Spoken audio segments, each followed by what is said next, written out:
Tongan pausingda phongkiba pausingdagi maroiba pausing miyamda pijari. PLA khutthoknabada Indian Army amadi KNB gi maikaida miyoi tara hena sire.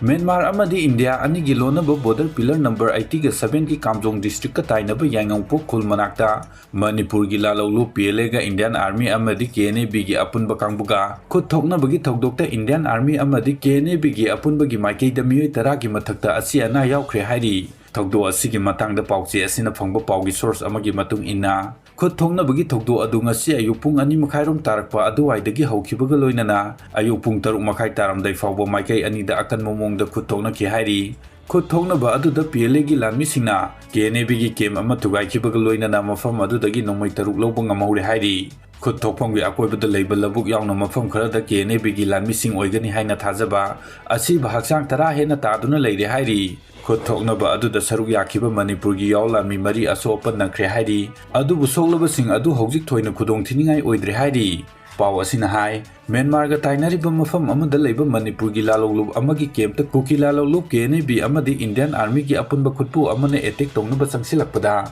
mafam aduda leiriba lalolub adugi lanmising mangjongna paw phongbadagi KNB gi lanmising adubu mafam adudagi takthokraba matung border pillar number 80 ga 7 gi Kamjong district ka tainaba Yangangpok khul manakta khutthoknabagi thokdo adu thokhibani hairi Republic Day gi duty taba IRB ama lekhidre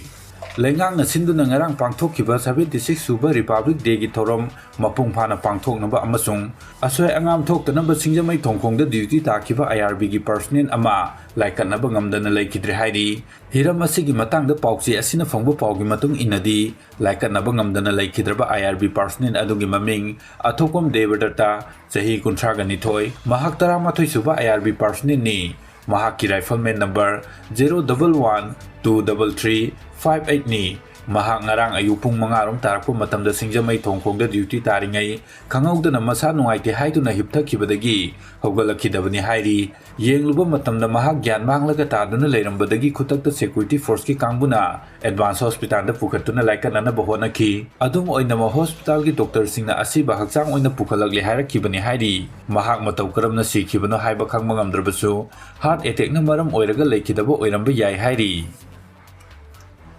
Atopa paw amada naga purupta singnaba wafam social media da thadorkiba yaningde KSO Social media Facebook ki Kuki len ko page amada gin hawkip ko mioi amana lamdam asida khundariba naga purupta singna duna thadorkiba waron adu chanaba yadaba purup ani gi marakta yengthinanaba atamnana sinba thawong amani hairiba waron adu mari leinaba naga miyamna lumna lobidanaba Kuki Student Organization KSO JSQ na thadorpa cheron amana khangalakli KSO JSQ na thadorpa cheron amada social media da viral oirakiba waron adu furup ani gi marakta nungsinadana atamnana sinba thawong amani hairiba waron aduna naga miyamda aduki mati khoirang khoisaunan ba thon ba yabagi oithokpa yamna sauna leihalle adubu hairiba kanglup ani gi marakta nungsinadana atamnana sinduna social media da thagalakliba jin hawkip hairiba miyoi asi KSO gi leiba asida leiriba tongan ba branch sing na tijinbagi thabak chathaki adubu KSO gi leiriba tongan ba branch sing da member sing na tijinbada jin hawkip hairiba miyoi asi Kuki Puruka karigumba makhal amatada mari leinabagi khudam changdam amata phangba leite hairiba social media da Kuki len haiba page amadagi viral oirakliba wafam asi hauji Manipur da Kuki amadi maitai gi marakta tholiba irang asibu hena pakthok chawthoanaba atamnana sinba thawong ama oigani hairiba wafam asi ngasi fawba singgi mafam singda yumlon aduna nungsi sanana leiriba naga miyamna lumna lobidanaba naga miyamda phongdorokpaga loinana karigumba tongan ba furukki marakta atamnana yengthinanaba siliba miyoi singdagi cheksina leinaba KSO gi maikaidagi appeal tawrakli